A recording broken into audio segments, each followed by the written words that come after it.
후텁지근한 어느 오후 조지아주 고속도로변의 낡은 휴게소. 식당 밀리네의 공기는 기름과 탄 커피 냄새로 자욱했다. 습기가 축축하고 억압적인 망토처럼 모든 것을 감싸 안아 피부와 옷 속까지 스며드는 그런 날이었다. 식당의 빛바랜 빨간색 칸막이, 의자들은 수십 년간 지친 여행객들의 무게에 푹 꺼져 있었고 비닐 커버는 찢어져 은색 덕테이프로 덧대어져 무게가 실릴 때마다 희미하게 삐걱거렸다. 리놀륨 바닥은 긁히고 끈적거렸으며 쏟아진 음료수와 기름 얼룩이 뒤섞여 신발에 달라붙었다. 구석의 주크박스에서는 멀 해거드의 노래가 잡음 섞인 채 흘러나왔다. 먼지 낀 창문 너머로는 낮은 경적 소리를 내며 지나가는 세미트럭들이 보였고 갈라진 아스팔트 주차장은 열기로 아른거리며 담배꽁초와 병뚜껑 깨진 유리 조각들이 널려 있었다. 데니스 카버 소령 48세은 그 지저분한 창가 구석 칸막이 의자에 앉아 있었다. 숨막히는 더위에도 그녀의 군 전투복은 빳빳했고 올리브색 군복은 식당의 빛바랜 풍경 속에서 유독 선명했다. 긴 운전으로 그녀의 검은 피부에는 땀방울이 희미하게 맺혀 있었다. 짧게 깎은 머리는 모자 아래 단정히 정리되어 있었고 긁힌 포마이카 테이블 위에는 빛은 발했지만 자랑스러운 포트 베닝 기지 마크가 붙은 모자를 벗어 두었다. 그녀의 자세는 꼿꼿했고 어깨는 반듯했으며 등은 꼿꼿했다. 수십 년간 미 육군에서 단련된 규율 잡힌 모습이었다. 소총을 쥐고 사막 모래밭을 가로질러 헌비를 몰고 진흙과 피로 질척이는 정글 길을 따라 부대를 이끌었던 세월로 굳은 살이 박인 손가락들이 테이블 위에 흔들림 없이 놓여 있었다. 그녀는 발도스타에서의 혹독한 훈련을 마치고 기지로 복귀하기 전 잠시 쉬며 간단히 식사하기 위해 들렀다. 치즈 샌드위치, 감자튀김, 블랙커피. 그녀의 지프차는 주행거리만큼이나 희미하게 엔진 소리를 내며 밖에 주차되어 있었다. 20대 후반의 마른 체형의 웨이터 토드라는 빛바랜 이름표를 단 남자가 다가왔다. 헝클어진 금발머리가 경멸감으로 주름진 이마 위로 흘러내렸고 창백한 눈은 그녀의 군복과 피부 존재 자체를 훑으며 가늘어졌다. 그의 입술이 비웃음으로 비틀렸다. 당신 내 같은 종류는 서둘러 주지 않아. 그가 낮지만 날카롭게 중얼거렸다. 빨리 먹고 꺼지시지. 그 목소리에 담긴 도끼는 오래전 이라크에서 피했던 급조폭발물의 파편처럼 카버 소령의 피부를 찔렀다. 먼지와 혼돈의 기억이 잠시 스쳤다. 그녀의 턱이 긴장했고 뺨 아래 근육이 실룩거렸지만 목소리는 평정을 유지했다. 포화 속에서 병사들을 지휘했던 세월로 단련된 차분하고 정확하며 단호한 어조였다. 음식이나 가져다 주세요. 그녀의 눈이 그의 눈을 똑바로 응시했다. 평온함 뒤에 폭풍이 일고 있었지만 그는 그 경고를 무시했다. 토드는 비웃으며 획 돌아섰다. 그의 비웃음 소리가 식당의 낮은 천장에 희미하게 울렸다. 긁힌 부츠가 바닥을 긁으며 부엌으로 향하는 그의 어깨는 반항심으로 움츠러들어 있었다. 몇 분 후 그는 다시 나타나 접시를 테이블에 내동댕이 쳤다. 눅눅한 빵 위로 치즈, 샌드위치에서 기름이 흘러나왔고 감자튀김은 축 늘어져 차가웠다. 별로 기대하지 않는 게 좋을걸. 그가 더 큰 소리로 비웃었다. 그의 목소리는 식당 전체에 울려 퍼졌고 근처 칸막이의 사람들이 고개를 돌렸다. 트럭 운전사들이 버거를 먹다 멈칫했고 은퇴한 노인들이 커피잔에서 눈을 들었으며 젊은 커플은 포크를 든 채 얼어붙었다. 카버 소령은 흔들림 없이 그의 시선을 마주했다. 그녀의 목소리는 저격수의 조준처럼 정확하게 정적을 갈랐다. 나는 존중을 기대합니다. 당신도 언젠가 시도해보시죠. 식당은 침묵에 잠겼다. 포크가 접시에 부딪히는 소리만 들렸고 시선들은 싸움이라도 날 듯 둘 사이를 오갔다. 주크박스만이 긴장감 속에서 유일하게 소리를 내며 연약한 멜로디를 이어갔다. 토드의 얼굴이 얼룩덜룩하게 붉어졌다. 그의 비웃음은 더 추하고 어두운 것으로 변했다. 그는 돌아서며 욕설을 중얼거렸다. 건방진. 그녀가 군복 아래 숨겨둔 상처 수년간의 복무 기간 동안 꿰매왔던 상처를 파고드는 가시 같은 말들이었다.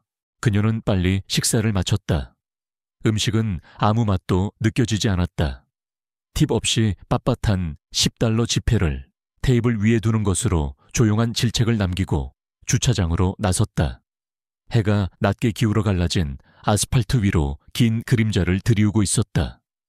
열기가 벽처럼 그녀를 덮쳤다. 하지만 지프차를 향해 두 걸음도 채 떼기 전 경찰차가 자갈을 밟으며 끼익 소리를 내고 멈춰 섰다. 경광등이 잠시 번쩍이다. 날카로운 소리와 함께 꺼졌다. 레이 틸먼 경관 30대 중반의 백인 남성으로 어깨가 넓었다. 습기에도 그의 제복은 빳빳했고 권총집에 놓인 그의 손은 글록. 권총 손잡이 근처에서 움찔거렸다. 안에서 무슨 문제 일으켰소? 그가 으르렁거렸다. 그의 목소리는 위협으로 가득했고 남부 억양은 제멋대로인 권위로 날카롭게 다듬어져 있었다. 갑옷 소령은 미간을 찌푸렸다. 심장이 빠르게 뛰었다. 누군가 아마도 토드가 전화를 걸어 이야기를 꾸며냈을 것이다. 재빨리 설치된 함정이었다. 그녀는 양손이 보이도록 옆에 두고 가만히 섰다. 훈련받은 대로 침착하게 상황을 평가하고 대응하며 긴장을 완화해야 했다. 방금 식사하고 계산하고 나오는 길입니다. 그녀는 그의 자세에서 위협을 읽으며 차분한 어조로 말했다. 틸먼이 다가왔다.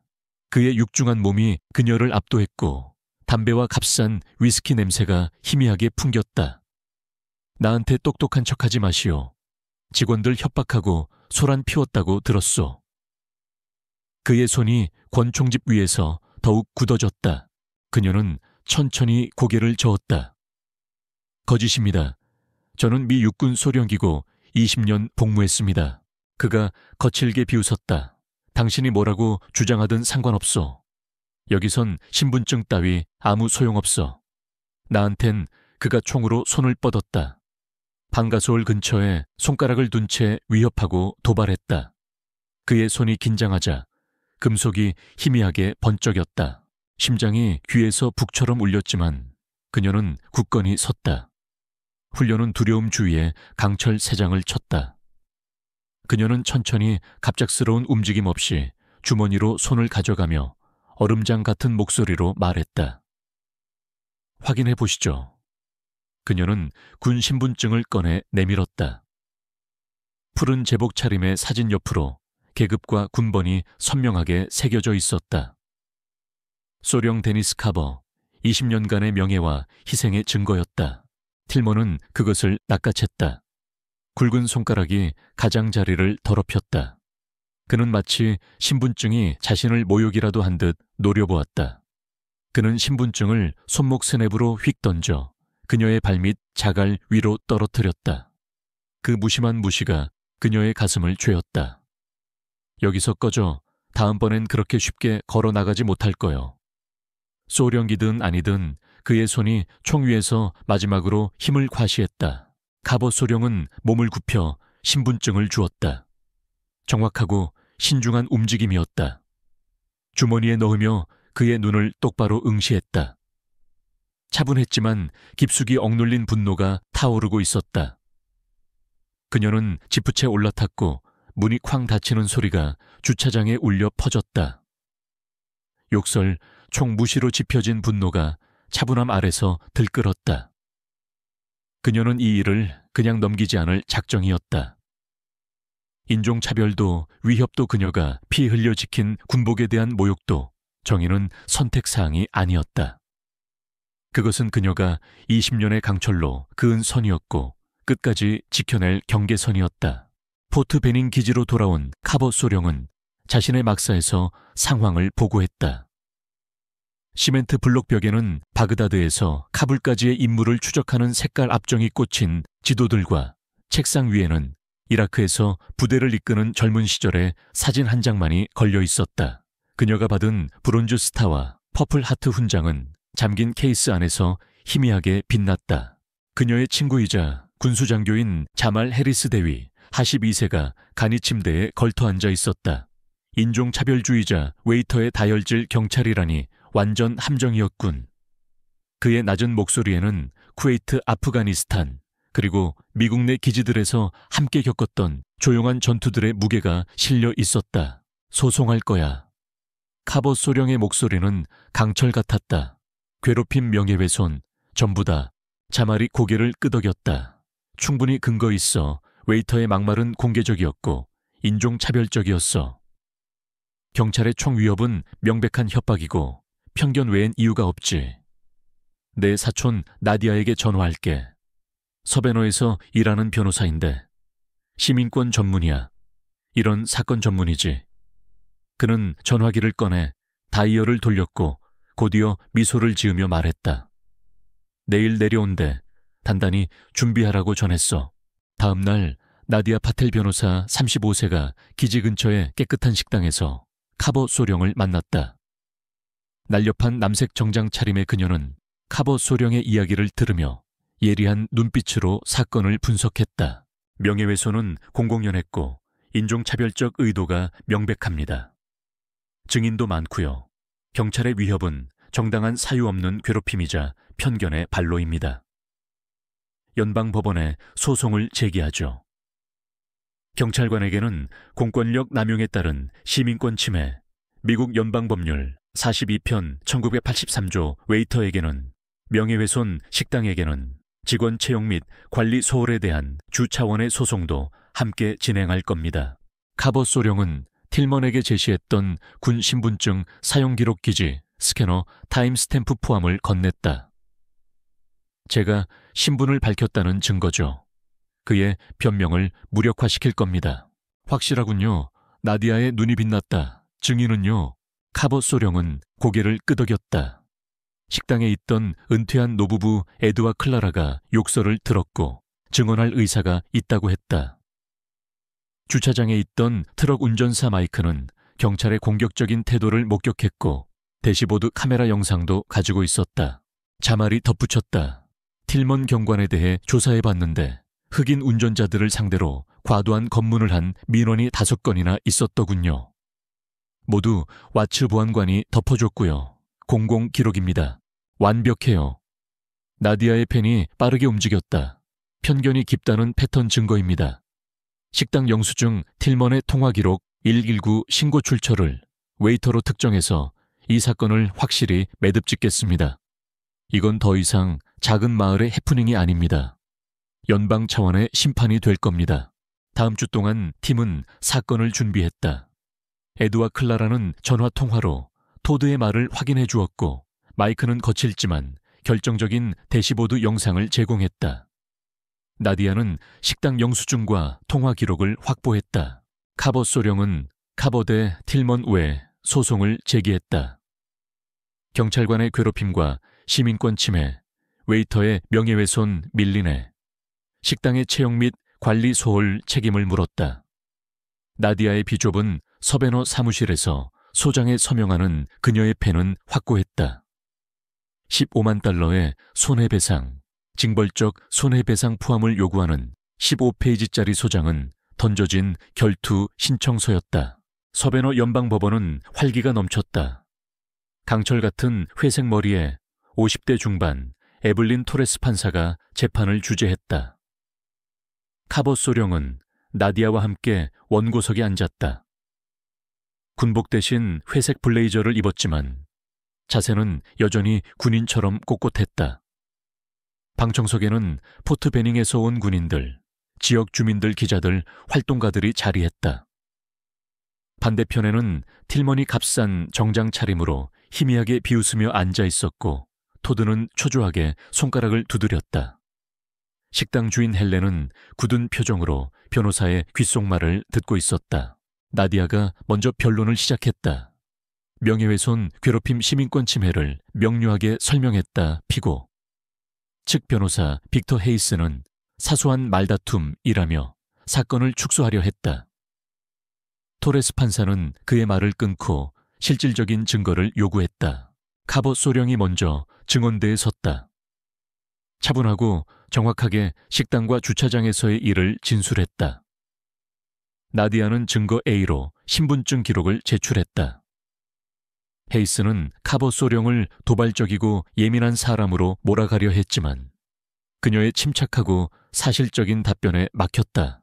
다음으로 에드와 클라라가 증언하여 토드의 인종차별적 발언과 적대적인 태도를 확인해 주었다. 트럭 운전사 마이크는 틸먼의 공격적인 행동을 묘사하고 대시보드 영상을 증거 B로 제출했다. 틸먼은 증언대에서 거들먹거리며 정당 방위와 장비 고장, 바디캠 배터리를 주장했다. 신분증을 믿지 못했다고 변명했지만 나디아는 신분증의 진위와 그의 과거 민원 기록을 제시하며 그의 주장을 반박했다. 토레스 판사는 이를 편견의 패턴 증거로 인정했다. 토드는 증언대에서 그녀가 무례했다고 주장하며 자신의 욕설은 순간적인 실수였다고 변명했다. 식당 주인 헬렌은 토드의 행동을 몰랐고 관리 책임이 없다고 주장했다. 며칠간의 재판 끝에 나디아가 최종 변론을 했다. 명예훼손, 괴롭힘, 시민권 침해, 관리 소홀이 모두 입증되었다고 주장하며 정의와 개혁을 요구했다. 헤이스는 여전히 과장된 주장이라고 반박했다. 휴정 후 돌아온 토레스 판사는 단호한 목소리로 판결을 내렸다. 명예훼손 유죄, 괴롭힘 유죄, 시민권 침해, 유죄 관리, 소홀, 유죄, 원고 승소 판결합니다. 그녀가 선언했다. 보상적 손해배상 7만 5천 달러 각 피고 틸먼 토드 식당에게 징벌적 손해배상 2만 5천 달러씩 총 12만 5천 달러를 지급하도록 명합니다. 그녀는 경찰서 관행과 식당 정책에 대한 조사를 명령했다. 틸먼의 비웃음이 사라지고 얼굴이 창백해졌다. 토드는 주저앉았고 헬렌은 숨을 헐떡였다.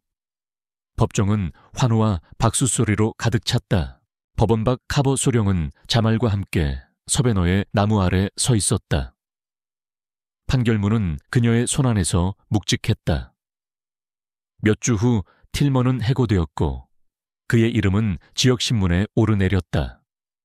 토드도 해고되었고 밀린의 식당은 벌금을 물고 손님이 끊겼다. 포트 베닝 기지는 조용한 기념식에서 카보 소령에게 표창을 수여했다. 지역사회는 그녀를 지지했고 낯선 이들의 손편지가 쌓였으며 기지 밖에서는 촛불 집회가 열렸다. 한 이발소는 마틴 루터킹 주니어 옆에 그녀의 사진을 걸었다. 그녀는 더 열심히 훈련하고 더 날카롭게 부대를 이끌었다 하지만 밤이 되어 막새 홀로 앉아 훈장을 바라볼 때면 질문들이 끊임없이 그녀를 괴롭혔다. 얼마나 더 많은 틸먼 같은 경찰관들이 배지 뒤에 숨어 있을까? 얼마나 많은 토드 같은 사람들이 아무렇지 않게 혐오 발언을 내뱉을까? 정의는 실현되었지만 이것은 끝이 아니라 시작처럼 느껴졌다.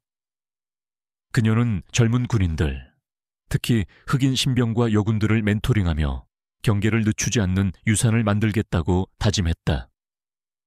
싸움은 끝나지 않았고 앞길은 아직 개척되지 않았다.